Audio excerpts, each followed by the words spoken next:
Wrestling legend Hulk Hogan final farewell funeral. Linda Hogan's tribute was heartbreaking. The world of professional wrestling is in mourning as we say goodbye to the legendary Hulk Hogan. In this powerful tribute video, we take you inside the emotional funeral service held in Clearwater, Florida, where wrestling icons, family, and fans gathered to honor the life of the man who defined an entire era. One of the most touching moments came from Linda Hogan and Hulk Hogan, whose heartfelt tribute brought the room to tears. From personal stories to career highlights, this video captures the deep bond between two legends and the lasting impact Hogan had on the wrestling world.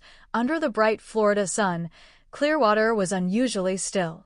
The palm trees swayed lightly in the humid morning air, yet the streets around one quiet waterfront mansion were lined with cars, news vans, and fans holding flowers, wearing vintage yellow and red Hulkamania shirts. It was a surreal sight.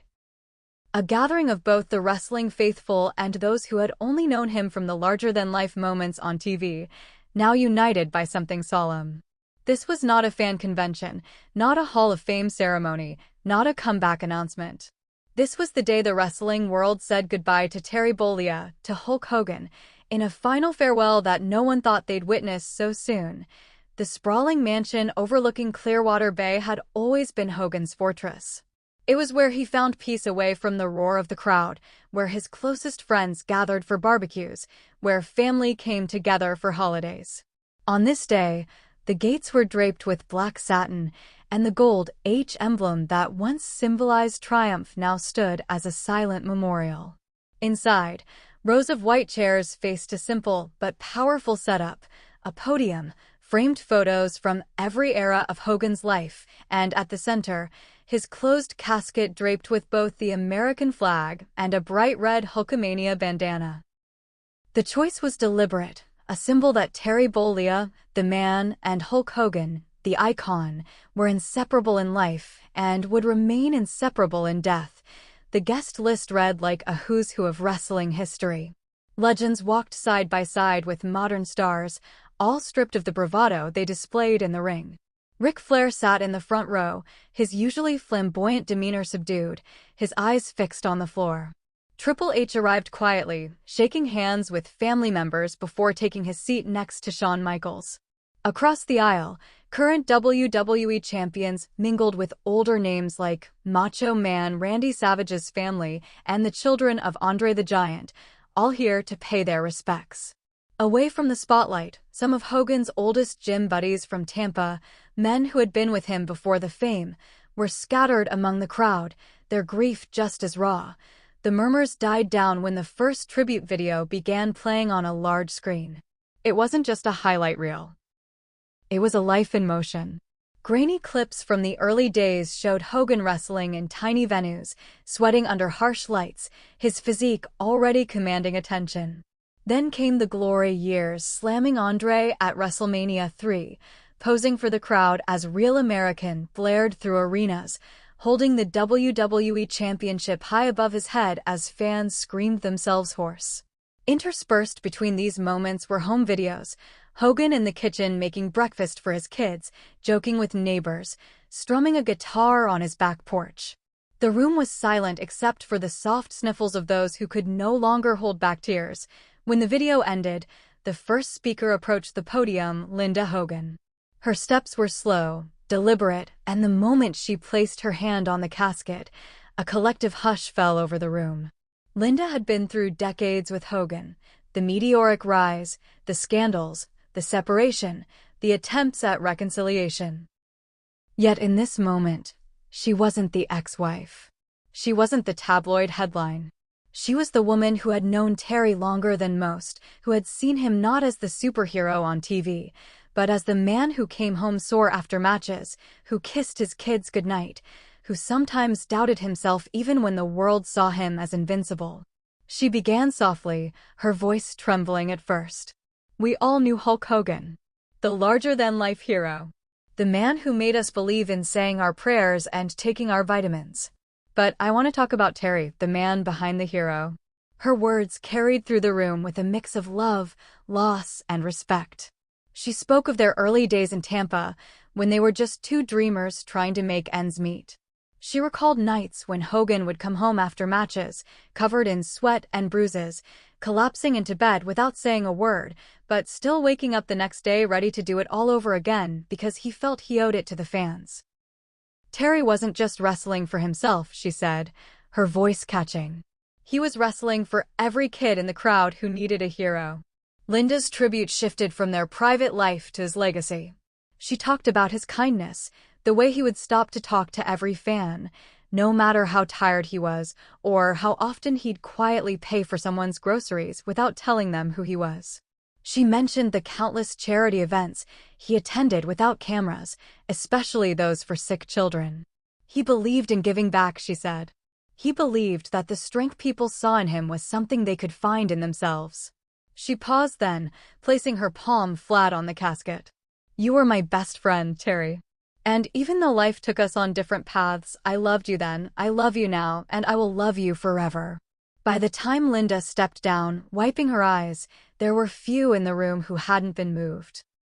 Brooke Hogan, their daughter, rose to embrace her mother before taking the podium herself.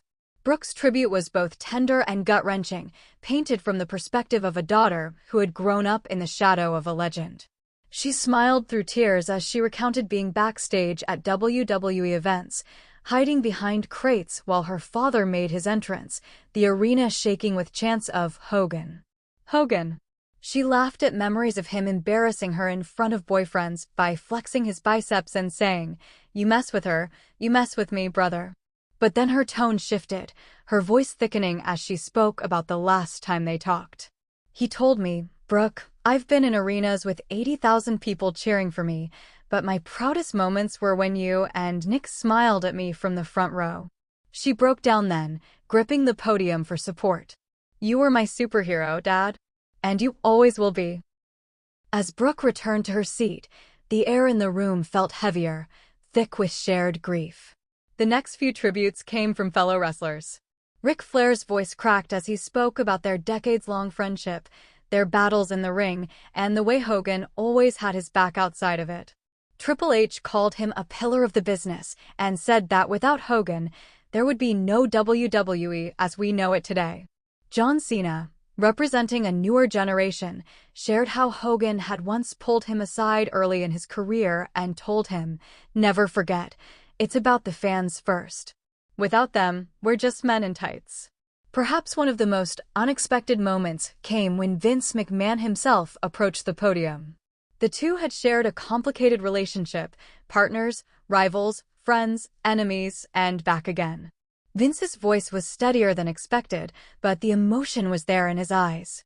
"Hulk Hogan didn't just change the wrestling business," he said. "He changed entertainment.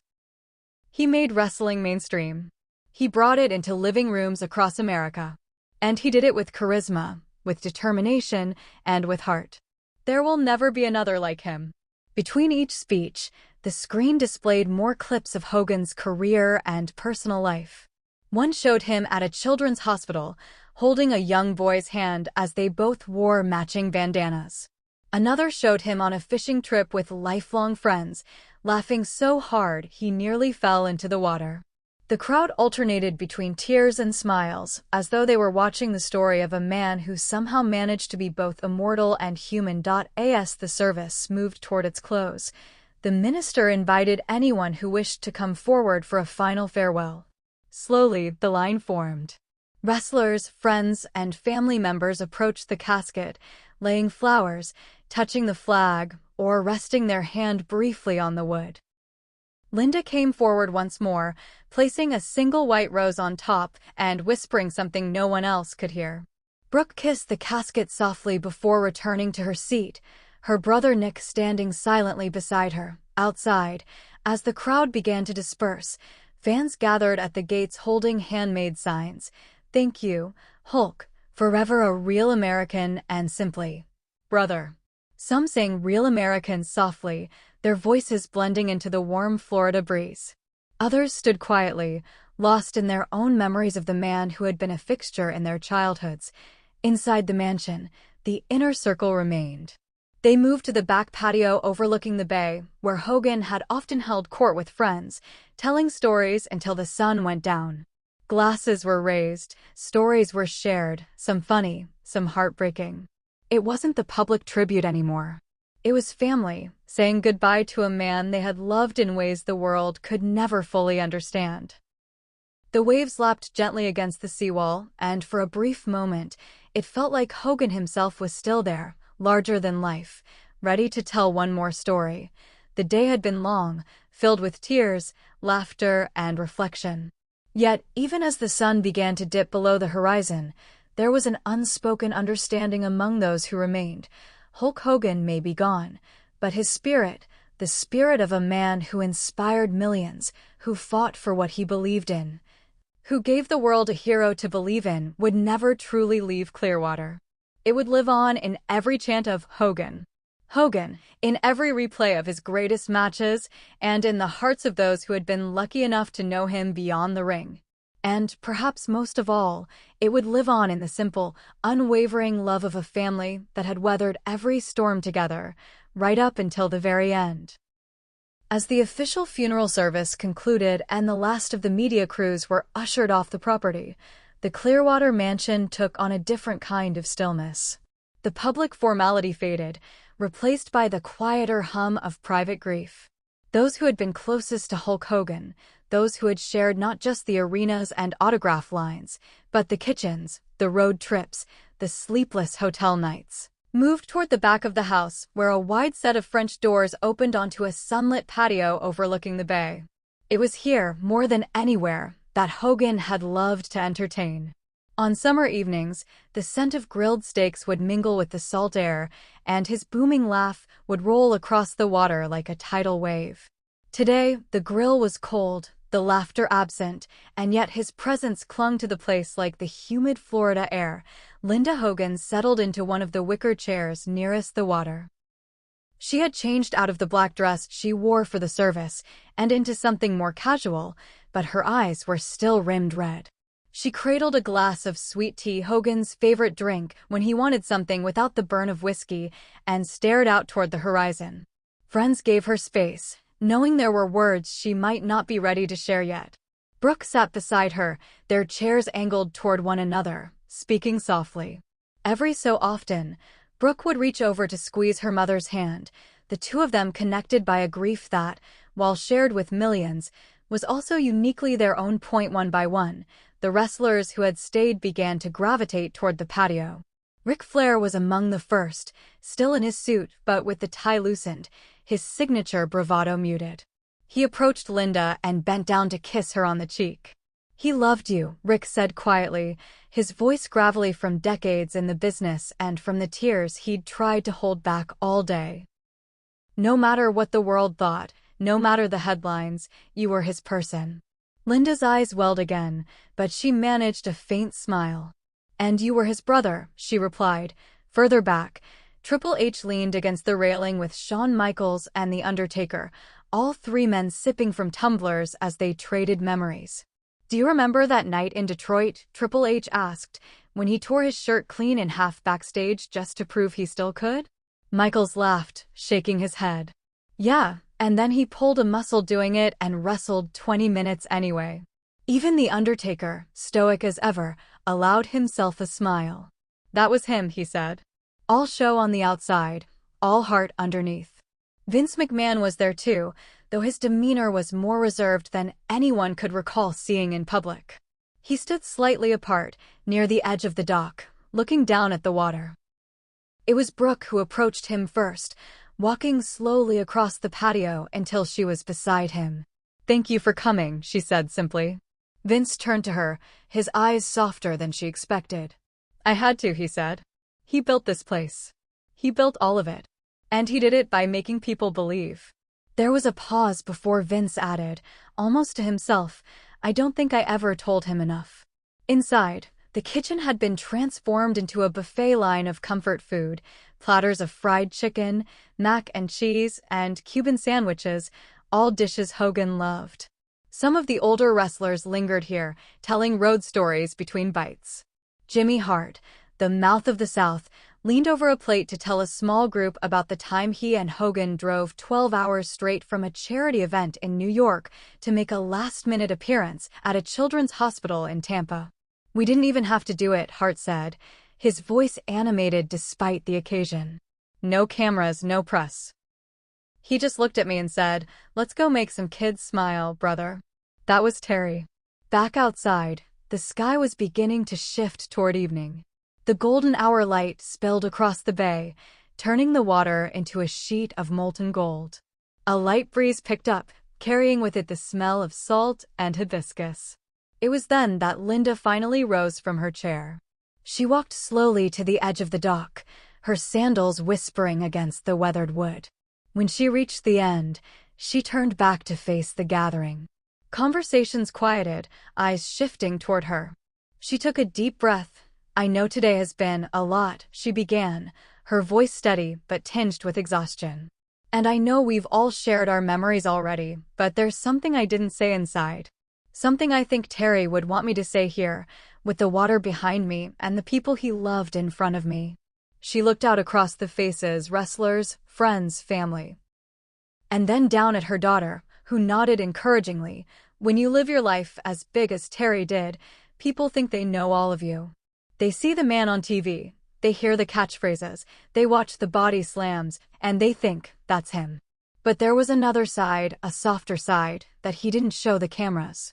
Terry loved deeply. He cared about people more than he ever let on. He worried about his friends when they were sick. He stayed up late talking to strangers in parking lots because they needed someone to listen. He wasn't perfect, none of us are, but he tried every day to be better." Her voice cracked then, but she pushed on. "And if there's one thing I hope people remember, it's that Terry Bollea, my Terry, never stopped loving life. Even when it hurt him. Even when it wore him down. He loved it to the very end."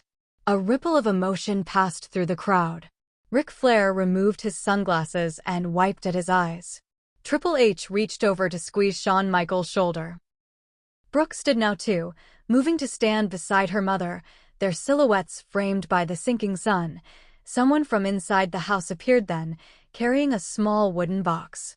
It was Nick Hogan, walking slowly toward the dock. In his hands was an urn, sleek and simple, adorned only with a gold H emblem. The room fell silent again as he stepped up beside his mother and sister. "We're going to scatter some of Dad's ashes here," Nick said quietly, because this was his favorite place in the world. The family stood together at the edge of the dock, unscrewing the lid. Linda took the first handful, letting the wind carry the ashes out over the bay. Brooke followed, then Nick. One by one, close friends were invited forward, Ric Flair, Jimmy Hart, even Vince McMahon. Each took a small handful, releasing it into the warm air, watching as the tiny particles caught the last rays of sunlight before touching the water. When it was Triple H's turn, he paused, looking down at the ashes in his palm. "Goodbye, brother," he murmured, his voice barely audible, before releasing them into the breeze. The Undertaker, standing just behind him, gave a simple nod to the water before scattering his portion. As the last handful was released, the group stood in silence, the only sounds the gentle lapping of the waves and the faint cry of gulls overhead. It was a moment suspended in time, a final shared breath with the man who had, in one way or another, touched every life present. When the sun finally slipped below the horizon, tiki torches were lit along the patio, casting a warm glow over the gathering. Conversations resumed, but now they were softer, more intimate. Stories flowed freely, some about epic matches, others about quiet acts of kindness that had never made the news. Brooke laughed through tears as she recalled her father teaching her to drive, only to have him insist she blast "Eye of the Tiger" from the car stereo the whole time. Ric Flair told of a time Hogan lent him his private jet without hesitation so he could make it to his daughter's graduation. Each memory seemed to chip away at the heaviness in the air, replacing it with something gentler, gratitude. Linda moved among the guests, hugging each one, thanking them for being there. More than once, she stopped to rest her hand on someone's arm and say, "He would have been so happy to see you here." And perhaps he was, in some way. Those who knew Hogan well often said he believed in energy, in the idea that love and friendship lingered long after someone was gone. If that was true, then the patio that night was thick with it, waves of affection and shared history wrapping around everyone present. Inside the house, Hogan's championship belts had been laid out on a table, each polished to a gleaming shine. Guests wandered in to look at them, some taking quiet photos, others running their fingers lightly over the engraved plates. There were handwritten notes too. Fans from around the world had sent letters, many of which Linda had placed here for people to read. Some were from children who had met Hogan once and never forgotten it. Others were from adults who credited him with inspiring them to overcome hardship, to keep fighting, brother, just as he always said. By the time the clock crept toward midnight, only a small group remained. They gathered in the living room, where Hogan's old guitar leaned against the wall. Brooke picked it up, strumming a few hesitant chords before launching into a soft, acoustic version of Real American. Voices joined in, quiet at first, then stronger. It wasn't a performance, it was a lullaby, a send-off, a way of keeping him close just a little longer. When the final chord faded, there was a long silence. Then Linda, her eyes shining, said he would have loved that. And in that moment, everyone felt it, not just the absence, but the presence too. The sense that Hulk Hogan, Terry Bollea, the man who had been larger than life, was still here in the stories, the laughter, the music, and the hearts of those who loved him most. In the days following the private farewell in Clearwater, the quiet along the bay gave way to a different kind of energy. The media, which had respectfully kept its distance during the service, now flooded television screens, front pages, and social feeds with images from the funeral. Shots of Linda's trembling hand resting on the casket, Brooke's tearful embrace of her mother, and the long line of wrestling legends moving forward for one last touch of the red bandana-draped coffin became the defining visuals of Hulk Hogan's final chapter. But it was Linda Hogan's words. Her soft, breaking voice speaking about Terry, the man behind the hero, that seemed to echo the loudest. Within 24 hours, clips of her eulogy had gone viral, racking up millions of views across YouTube, Instagram, and TikTok. Wrestling fans shared it alongside their favorite Hogan moments, splicing her tribute with footage of him slamming Andre, flexing for the crowd, or leaning into the ropes to soak up chants of Hogan. Hogan. Non-wrestling fans, too, found themselves moved, surprised by the tenderness of a relationship often reduced to tabloid drama. Even in countries where wrestling had only been a passing curiosity, Linda's words resonated, a reminder that behind the costumes and storylines, there had been a man who loved, hurt, and lived like anyone else, the WWE. Recognizing the moment, arranged for Linda's tribute to be played in full before the opening of Monday Night Raw that week. The arena lights dimmed, the crowd fell silent, and on the giant Titantron, Linda appeared in her black dress, speaking over the soft roll of waves in the background. By the time she said her final words, "You were my best friend, Terry, and I will love you forever," thousands of fans were on their feet, clapping through tears. The commentators said nothing afterward, letting the moment breathe, before slowly fading into the night's matches. It was as if, for just a few minutes, the business that Hogan helped build had set aside the spectacle to simply mourn. Clearwater itself became a living tribute in those days. Fans gathered daily outside the mansion, leaving flowers, letters, and bandanas at the gates. Some drove hours just to stand there, snap a photo, and whisper a quiet "thank you" before heading home. Others camped out for hours, hoping to catch a glimpse of family members or friends paying their respects. The local police, while managing the crowds, often found themselves joining in the conversation, swapping favorite Hogan memories with strangers who felt like old friends. Businesses along the beach put up signs reading "Rest in Peace, Hulkster," and "Forever a Real American." One surf shop even arranged a display of yellow and red surfboards, leaning them together in the shape of an H. In the midst of this public outpouring, Linda found herself in an unexpected position, not as the grieving ex-wife hidden behind closed doors, but as the de facto voice of Hogan's private life. Morning shows requested interviews. Major magazines wanted in-depth features on their years together. But Linda, still navigating her own grief, chose her appearances carefully.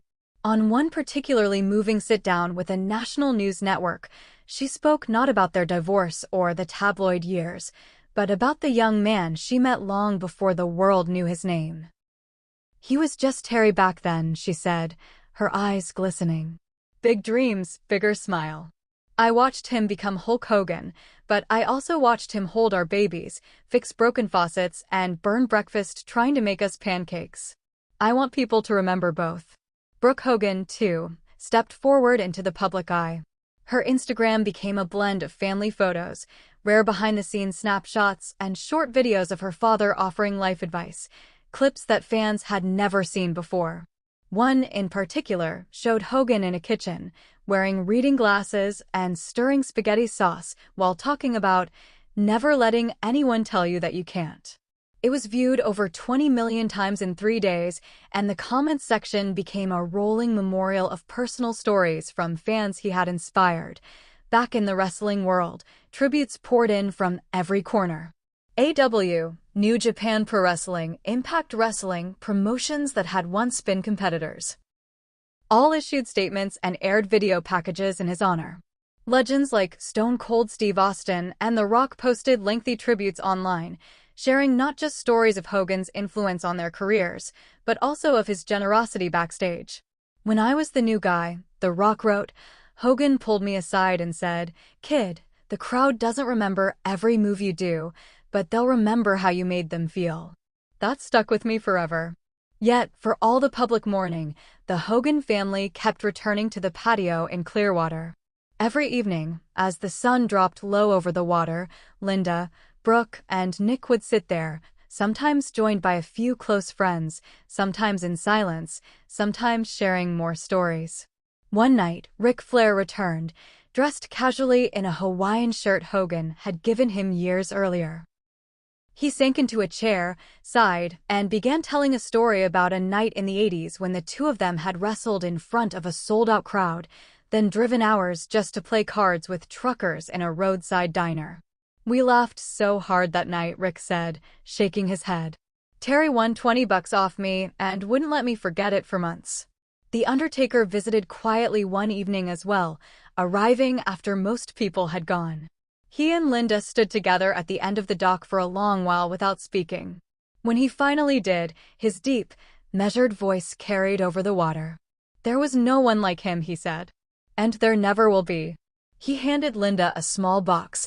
Inside was a pair of leather gloves, the same kind Hogan had worn in one of his final televised appearances. "I thought you should have these," Undertaker told her. "They belong here." Fans began organizing their own tributes across the country.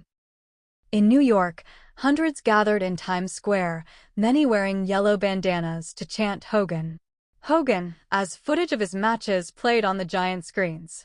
In Los Angeles, a local gym hosted a charity event in his name, with proceeds going to children's hospitals.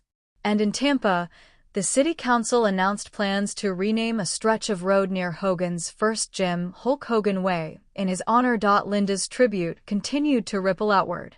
A podcast episode dedicated to breaking down her eulogy climbed to the top of the sports charts. Fans wrote articles and think pieces about how her words reframed Hogan's legacy, not just as a wrestling icon, but as a man who carried a private tenderness in contrast to his public bravado. Wrestling forums debated their favorite moments from her speech, many agreeing that her decision to focus on Terry instead of Hulk gave the world a glimpse of a person they hadn't truly known. Meanwhile, Brooke began fielding offers from networks and streaming services interested in producing a documentary about her father's life. Though still early in her grief, she admitted to friends that she was considering it. "I want to tell his story the way he would have wanted," she said. "The real story. The man, the myth, and the heart behind it all." Through it all, Clearwater remained a pilgrimage site for fans. The gate outside the mansion was now a mosaic of flowers, posters, and photos. On weekends, small groups gathered to play Real American on portable speakers, raising their hands in Hogan's signature pose. The Hogan family made it a point to come out at least once a day, to collect the letters and gifts, and to thank fans who had traveled to be there. Many left in tears, not from sadness alone, but from the connection, the feeling that in celebrating Hogan, they had become part of something larger. One evening, just as the sky turned that deep, velvety blue before full night, Linda stood on the dock again. The torches along the patio flickered, casting golden halos on the water. She held a single bandana in her hands, the edges frayed from years of wear. It was one Hogan had worn countless times in the ring, the red faded to a softer shade now. Without saying a word, she knelt at the edge of the dock, dipped it into the bay, and let it sink slowly beneath the surface. As the last corner disappeared into the water, she whispered something only the waves could carry away. Inside the house, the television played old wrestling tapes, the sound low but unmistakable, the roar of a crowd, the ring announcer's booming voice, the crash of a body hitting the mat. It was background noise, familiar and strangely comforting. For the Hogan family, those sounds weren't just the soundtrack of an era, they were the heartbeat of a life lived on the grandest stage, now preserved forever in memory. Even as the public memorials grew and the media coverage evolved, one thing remained unchanged. Linda Hogan's tribute was the emotional centerpiece of it all. It had given shape to the grief, a frame for the love and loss that so many felt but couldn't put into words. And in the quiet moments between interviews and gatherings, Linda herself would return to that speech, not to relive the pain, but to remind herself that she had done what she could, that she had, in her own way, carried Terry Bollea over the ropes and into the next chapter. The announcement of an official WWE memorial event for Hulk Hogan came just 1 week after the private Clearwater funeral, and from the moment it was confirmed, it became clear that this was not going to be an ordinary tribute show. WWE arenas had hosted farewells before, grand, emotional send-offs for legends who had defined their eras, but this one carried a different weight. Hulk Hogan hadn't just defined an era, in many ways, he had created it. Without him, the golden age of wrestling as fans knew it might never have happened. The company chose Madison Square Garden in New York City, a venue steeped in wrestling history and one Hogan had sold out countless times during his prime. It was the same arena where he had defended titles, where Real American had once blasted from the speakers as 20,000 fans erupted, and where entire families had introduced their children to the magic of wrestling because of him. This time, though, the Garden wasn't packed for a match. There was no undercard, no main event. The ring in the center was bare except for a single spotlight, a black mat, and a framed photograph of Hogan smiling in his red and yellow gear, championship belt slung over one shoulder. Fans began arriving hours before the doors opened. Some wearing Hogan t-shirts so worn they were nearly see-through, others in replica bandanas and feather boas. The concourses were quieter than usual. There was a sense of reverence in the air, broken only by the occasional Hogan, Hogan chant echoing faintly down the halls.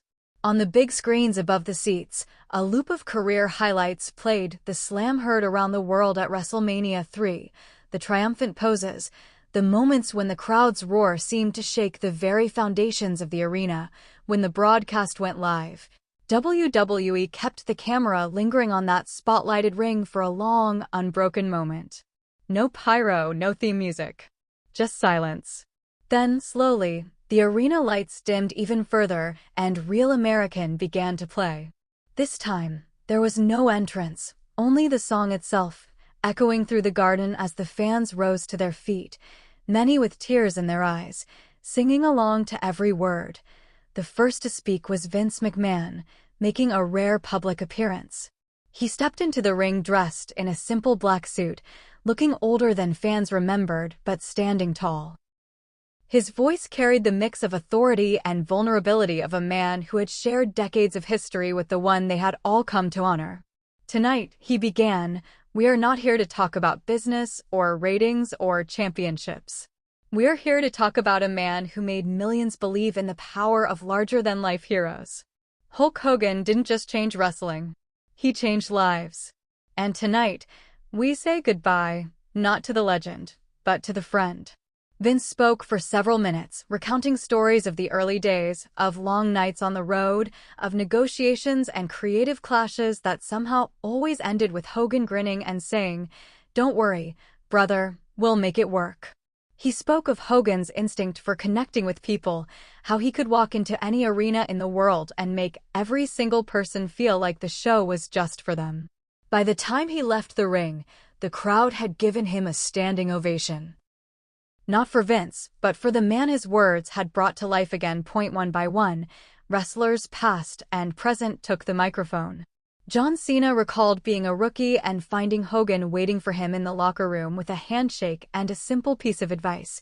"It's not about you, it's about them," he said, pointing toward the crowd. The Undertaker, breaking his usual mystique, spoke in a low, steady voice about the brotherhood they shared, both inside and outside the ring. "There were nights," he admitted, "when the only reason I got through a match was because I could hear him yelling from the other corner, keeping me going." Then came Ric Flair, his voice breaking within seconds. "He was my rival, my partner, my road brother," Flair said, clutching the microphone like it was the only thing keeping him upright. "We bled together, we laughed together, we got lost in cities together, and I would give anything to do it all again." He paused, looking up at the big screen as footage of his and Hogan's matches played. "I loved that man. And I will for the rest of my life." About halfway through the event, the arena lights dimmed again, and the screen filled with footage from the Clearwater service, including Linda Hogan's tribute. The entire arena watched as she spoke, her words echoing softly through the speakers. "We all knew Hulk Hogan, but I want to talk about Terry." As the clip rolled, the camera panned across the crowd. Grown men who had once cheered themselves hoarse during Hogan's matches wiped away tears.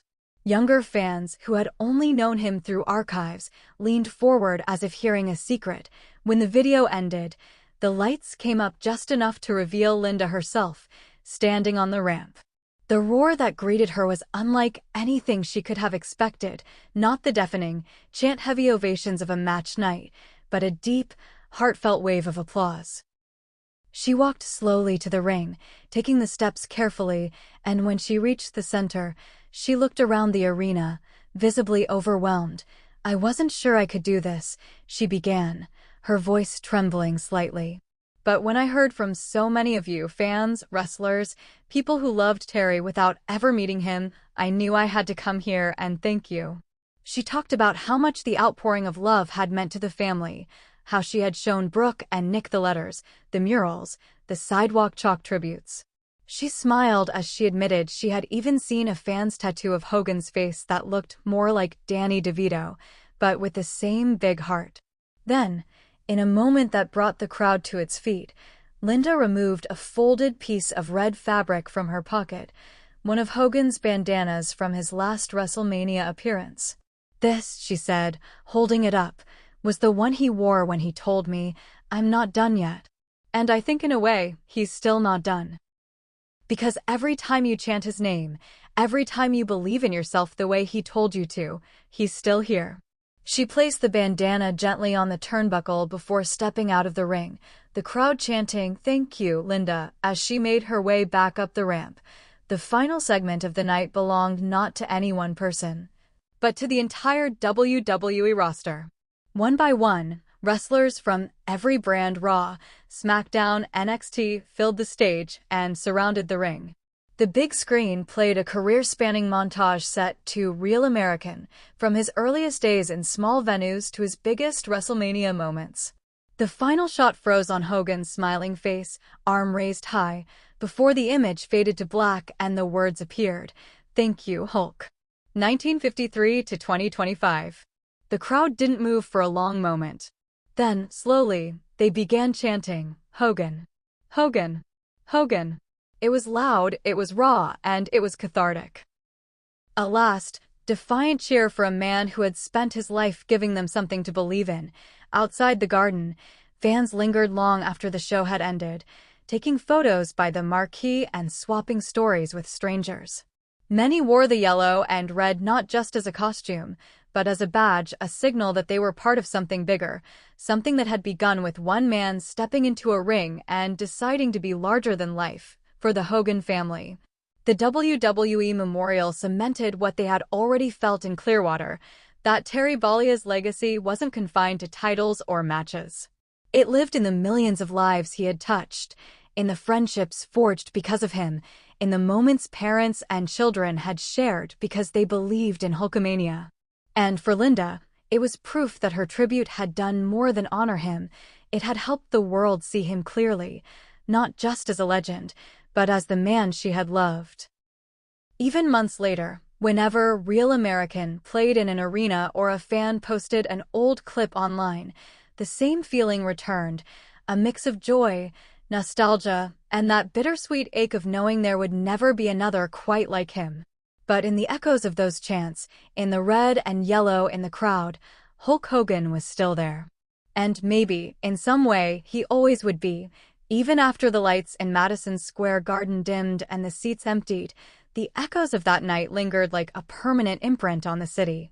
Outside, the winter air carried the faint hum of Real American as clusters of fans still gathered around the venue, reluctant to let go of the moment. Some were swapping stories with strangers as though they'd known each other for years. Others stood in reflective silence, clutching ticket stubs like sacred keepsakes. It was as if saying goodbye to Hulk Hogan at the Garden had become a shared rite, binding thousands of people in grief and gratitude all at once. Backstage, the mood was unlike any WWE event in recent memory. Normally, the area would be buzzing with production chatter, wrestlers heading to and from matches, and the hum of a live show still in motion. This night, however, there was a kind of hushed camaraderie. Wrestlers young and old embraced, some laughing through their tears, others simply holding on to each other without speaking. Many had grown up idolizing Hogan before ever setting foot in a ring. To them, the man they honored tonight wasn't just a pillar of the business, he was the reason they chose this life. Linda Hogan sat in a quiet corner of the dressing area, the bandana she had placed on the turnbuckle now folded carefully in her lap. She wasn't crying anymore. Her expression was one of deep, settled reflection. Brooke sat beside her, scrolling through her phone to show her mother the flood of messages pouring in from fans around the globe. In Japan, thousands had gathered in Tokyo Dome City to watch the tribute replay on a massive outdoor screen. In the UK, a pub in Manchester had been packed shoulder to shoulder, patrons singing Real American at full volume. Across social media, people who had never met Hulk Hogan were sharing what he'd meant to them, a hero in childhood, an icon of determination, a symbol of resilience. Triple H approached quietly, still in his suit, his normally commanding presence softened by the moment. "You did good out there," he told Linda with a faint smile. "You gave them Terry. And that's something they'll carry forever." Linda nodded, squeezing his hand. "That's all I wanted," she replied.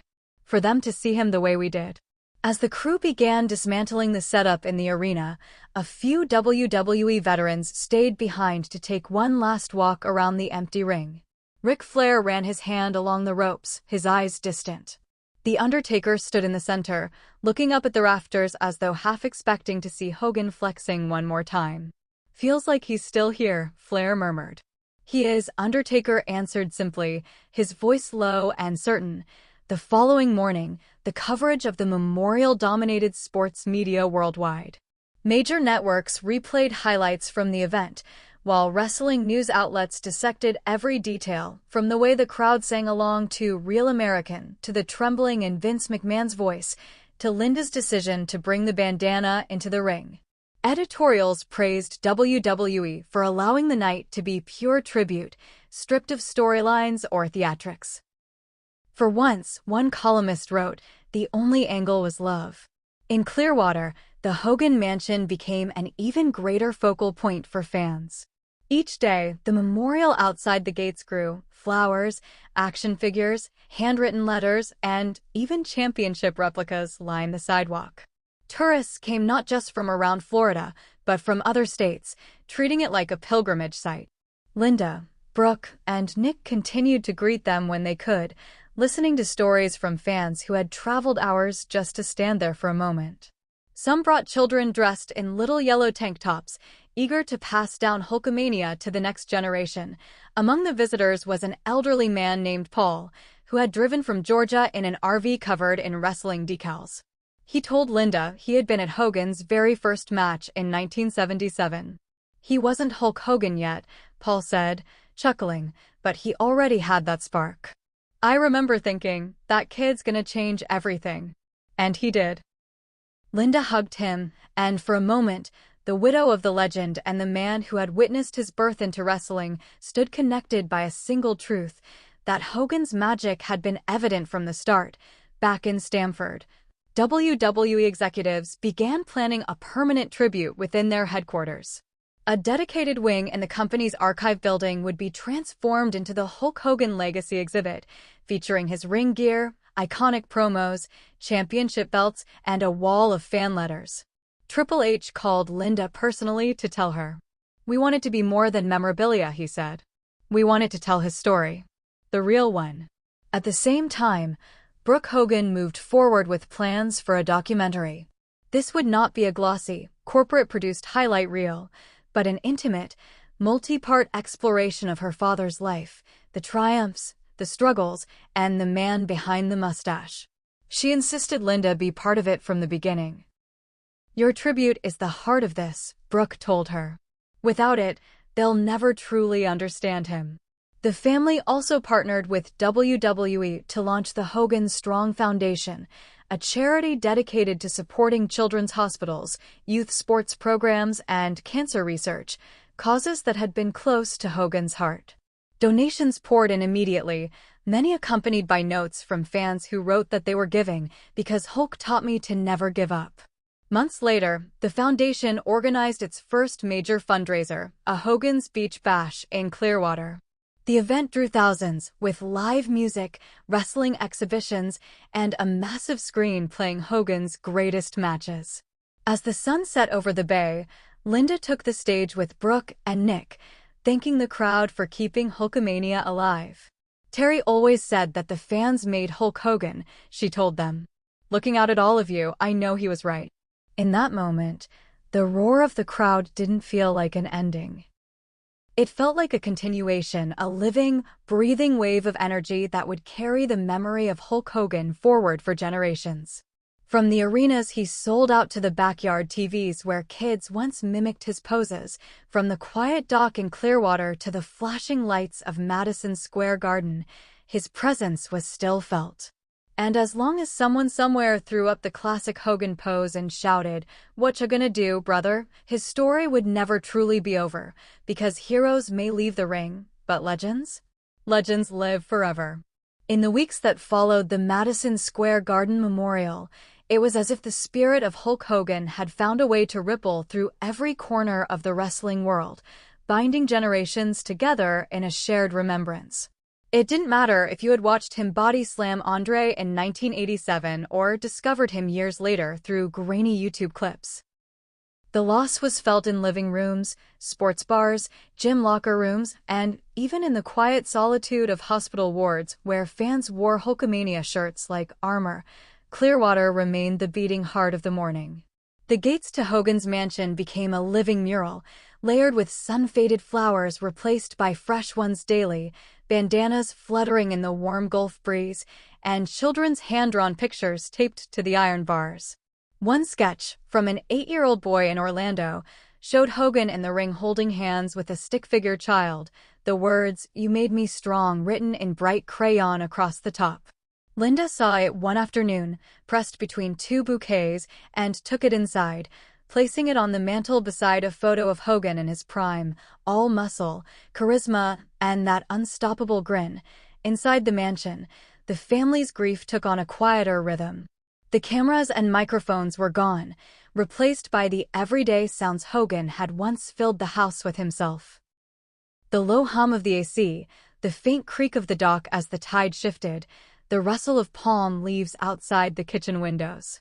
Linda often sat on the back patio in the early mornings, her tea cooling beside her, just watching the water as though it might offer an answer to the question she never stopped asking. Why so soon? Brooke joined her most days, sometimes with a guitar in her lap, strumming softly while they talked about everything from foundation plans to the latest letters from fans. One night, Ric Flair returned for dinner, this time without the media glare. He brought a framed photo, a candid shot of him and Hogan in the 80s, sitting on the hood of a rental car, laughing so hard Hogan had tears in his eyes. He told me that night he'd never had more fun on the road, Rick said, his own voice hitching. Linda smiled through the ache. That was Terry, she replied. The man people never got to see enough of. Meanwhile, the wrestling industry itself moved into a phase of celebration. WWE announced that WrestleMania's main stage would be dedicated to Hogan that year, complete with his trademark red and yellow color scheme and a giant illuminated H as part of the entrance ramp. Every wrestler, no matter their alignment or storyline, wore a small bandana patch on their gear. When the lights went down for the opening match, the crowd, 80,000 strong, erupted into a deafening chant of Hogan. Hogan. Hogan. The cameras caught fans of all ages raising their arms in that familiar pose, some with tears streaming, others grinning wide. AW and JPW and independent promotions around the globe followed suit, holding their own tribute shows. In Tokyo, an entire event was named Immortal Night, with the proceeds going to the Hogan Strong Foundation.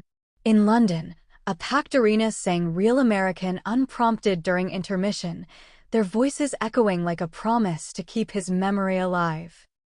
But it was Linda's words, from Clearwater to Madison Square Garden, that remained the emotional centerpiece of the global farewell.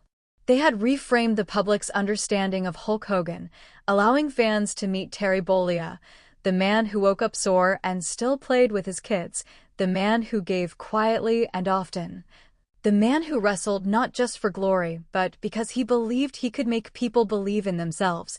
Months later, Linda returned to Madison Square Garden, this time for the unveiling of the Hulk Hogan Legacy exhibit. The arena's atrium had been transformed into a hall of memories, his championship belts gleaming under spotlights, the feather boas displayed like relics, the boots from WrestleMania 3 sitting in a glass case beside a plaque that read, "The Slam heard around the world." In one corner, a large screen played an endless loop of fan-submitted videos, people from every continent shouting Hogan's catchphrases, flexing, and smiling into the camera. When it was her turn to speak, Linda looked around at the faces in the crowd, wrestlers, executives, lifelong fans, and young kids who had only ever known Hogan through stories. "We've heard it said that legends never die," she began, her voice steady, "but I think legends live in the people they've touched." Every cheer, every smile, every little boy or girl who put on a bandana and believed they were stronger because of him, that's where Terry is now. And as long as that spirit is alive in all of you, Hulk Hogan will never really leave. The ovation that followed rolled through the atrium like a wave, and for a brief moment, Linda swore she could hear his laugh, deep, booming, and proud. That night, back in Clearwater, she sat alone on the dock, the moonlight silvering the bay. She pulled out her phone and played Real American quietly, letting the familiar chords drift out over the water. She thought of the millions of people around the world who might be doing something similar, remembering him in their own small ways, raising a glass, replaying an old match, or just whispering thank you into the night. And in that stillness, she realized something. Hulk Hogan's final farewell hadn't been a single day, a single service, or a single arena. It was an unending chorus of love and memory, a legacy too big for any one moment to contain.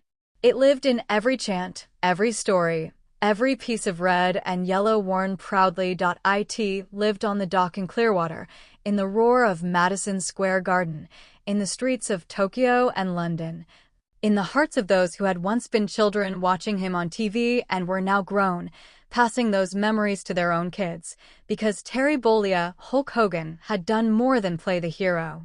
He had given the world permission to dream big, fight hard, and believe that no matter the odds, you could find the strength inside yourself to rise again.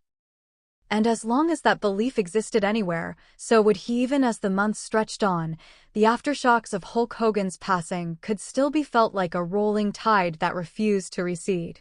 It wasn't just the wrestling industry that felt it, it was sports culture as a whole, the communities he had touched, and even the everyday people whose only interaction with him had been a smile at an airport or a handshake at a mall signing. His image began to appear everywhere again, not as a marketing gimmick, but as a cultural anchor. Murals went up in cities from Tampa to Los Angeles, splashing his red and yellow figure across brick walls with the words, "Say your prayers, take your vitamins," painted in bold script. In Clearwater, the mansion slowly transformed from a private family home into something of a living memorial. Linda and the children never intended to turn it into a museum, but the sheer number of fans arriving at the gates each day, some leaving heartfelt letters, others quietly weeping as they touched the iron bars, made them realize they were now caretakers of something larger than themselves. They began opening the gates on certain afternoons, allowing small, guided tours through the backyard and the dock where Hogan had spent so many evenings.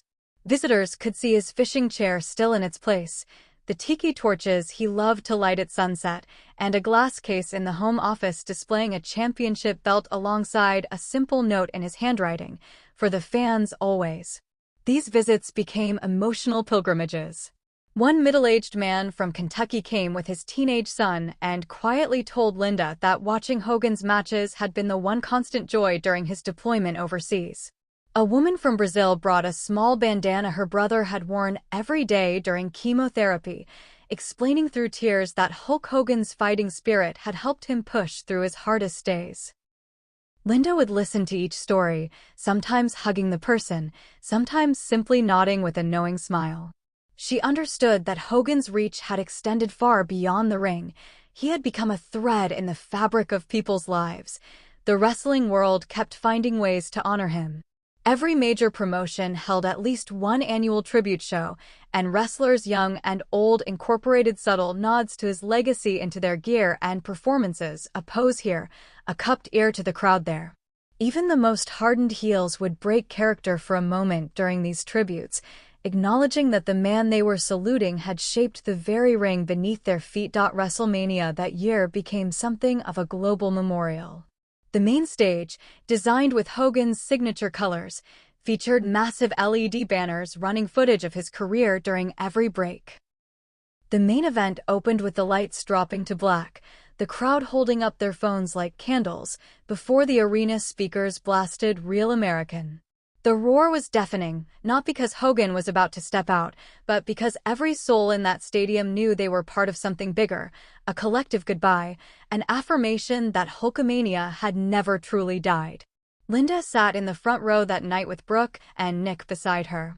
Cameras caught her wiping her eyes as 80,000 voices sang the chorus in unison. Later, she told a reporter, "It was like hearing his heartbeat one last time."